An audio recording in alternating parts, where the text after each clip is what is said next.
Well, time to review my first official 2019 review. First official new release 2018. And the film I got to see a few months early. But what am I talking this movie I've seen early? Let's find out.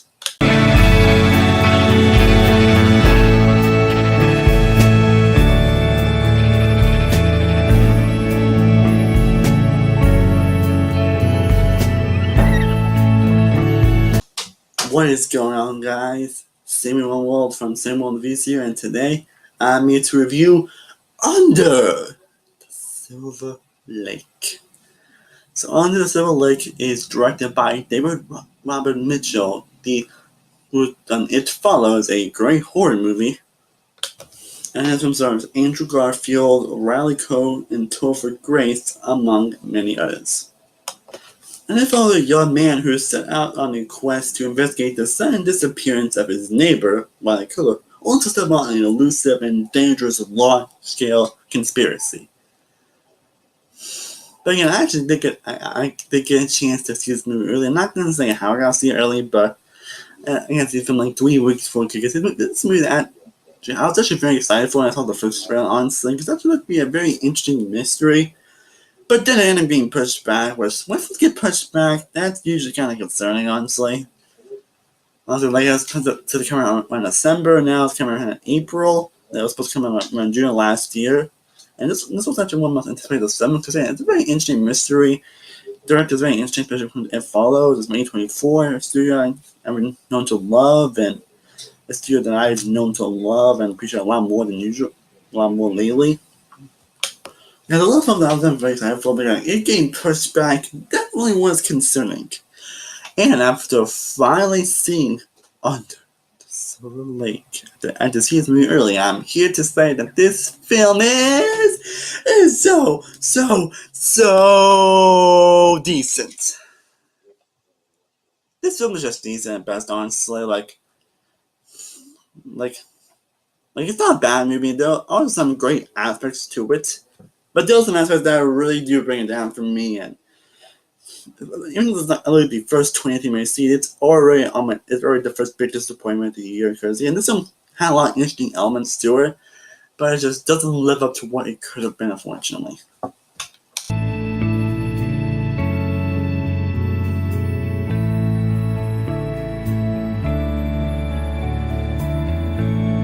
First off, the acting is pretty good to amazing. First off, Andrew Garfield delivers a fantastic performance. He truly delivers what his character needs to be. His actual character, I'll get into later, but he truly brings a lot of what he needs to do, and he brings a lot of emotion to the table. Andrew Garfield's definitely impressed me a lot lately. He's an actor I now look forward to seeing, especially after Hacksaw Ridge, which I still think he should have won the Oscar for. I still think he should have won the Oscar. But all in all, he delivers a great performance here. Riley Coe is great. He has more chance to do. Topher Grace is great. And I think it's all around good to great overall. And I think for the most part, it's pretty much good to great overall. The score is also amazing. Already a score that I'm sure upon going to remember the rest of the year, because it is truly that memorable and that amazing. The cinematography and the visual style is also great here as well. I can get the style of what they're trying to do here, and especially how gorgeously shot this movie is. Just, man, it's so beautiful to look at. The story here definitely had intrigue, and I was kind of into it for the first act. I was pretty into the mystery. I was pretty into some other elements to it. And it definitely had some good moments to it, some really engaging elements to it, and then the mystery is definitely interesting, and if given the right script and right moments, it definitely had a lot of potential, and the directing was even pretty good as well. It's a lot of great elements. There are a lot of great elements to this movie. To the visual style, cinematography, directing, score, acting. Even some of the characters were pretty interesting, honestly. There's a lot of greatness here. The only ones I was pretty invested and engaged for a lot of moments in this movie. One part I'd like to mention is there's this great piano scene that is definitely the best scene in the movie, and the scene that I remember the most, and the scene that really kept my intrigue and interest when it was happening. Like, I'm sure wasting time about when you see the movie, but it is definitely a great scene. I wish the movie was a lot more like that.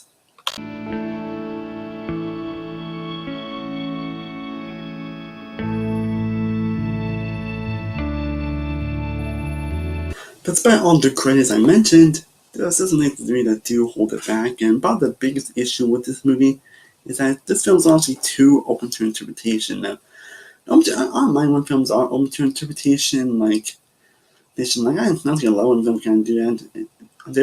If films can do it in the right way, like Arrival and Blade 2029, films that have endings and other aspects that are open to interpretation, but the films that make you still really think, and films that still really just that don't really have answer questions, but films that still can make you think and make you want to have your own answers and all that. Like when done right, it can do amazing like those films.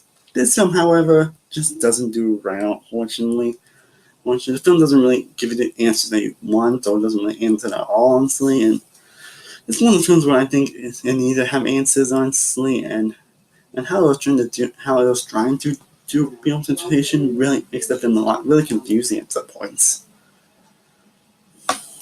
And while Mr. was engaged in the first act, it kind of falls in the second act and and most of the second act and some aspects of the third act, honestly. Especially with the actual reveal of the main girl, which is definitely one of the most underwhelming things I had to a mystery film in quite some time, honestly. Like I'm guessing like, if you want to have a grand mystery, you gotta have an interesting reveal. I had a reveal that really makes you want to rewatch the movie and go, huh, that actually makes sense. This movie, however, just yeah, it just doesn't have that amazing reveal that you've been hoping it would get. Again, the reveal ends up feeling very underwhelming going in, especially with how long this movie is. Like, remember you were talking about almost 2.5 hours. It had definitely had an amazing reveal, so you could say how long the film is, but the reveal just isn't really worth saying that long, honestly, which is very unfortunate. And on the other, the film had really depth and substance. It was aiming because of how open to interpretation is, because I really wasn't feeling much in the characters or wasn't feeling much in situations that were going on, and that's very unfortunate. Not mentioned, a few of the characters that Topher Grace do feel a little wasted here.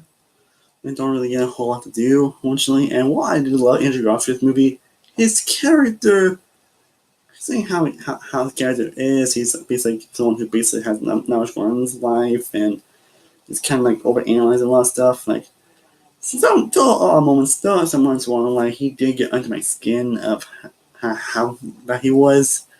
Like, he definitely isn't a bad character. He's a bad character he plays. His character isn't bad or anything.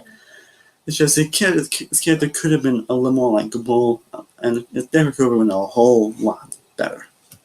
And because of how uncertain this film is, it ended up affecting my enjoyment in some areas, which is very unfortunate.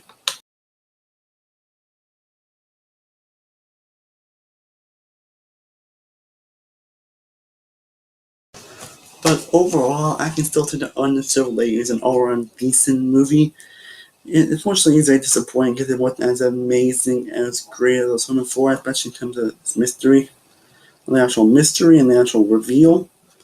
But there's still a lot of great things to be had in this movie. There's still some good great performances, especially Andrew Garfield, some great moments, a great style, great music, great cinematography. It has an interesting visual style, but it kind of falls to learn to style with assumptions. Unfortunately, that's one thing I to mention. It does kind of feel like that a lot of times because it doesn't have much of a substance or the great elements great stuff that I was hoping you would get.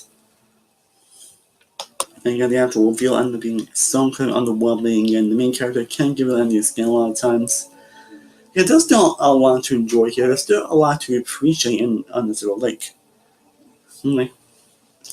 But again, I still say it's decent. Like, it's still would recommend it. Probably if it's on video or matinee price, I would still recommend it. Just don't expect this movie to be as engaging as you was hoping to feel launching. Again, these films aren't decent, and all that said, I'm going to give Under Silver Lake a 66 of a B minus. It's an all-around decent film. Well, guys, I hope you enjoyed my review of Under Silver Lake. If you somehow managed to see this movie, let me know what your thoughts on the comments down below. And And then if you are excited or very pumped to see this movie, if you haven't seen it, let me know what your thoughts in the comments down below. And I definitely want most definitely away. Hope to see Escape Room pretty soon. I hope to see a couple other movies pretty soon. And I hope and I have a couple top lists I am planned that hopefully very soon as well. So be on the look for those. And as always, thank you so much for watching. I honestly truly do appreciate it. If you haven't already, be sure to like this video, be sure to share, be sure to subscribe, be sure to follow all my social media sites on the description down below.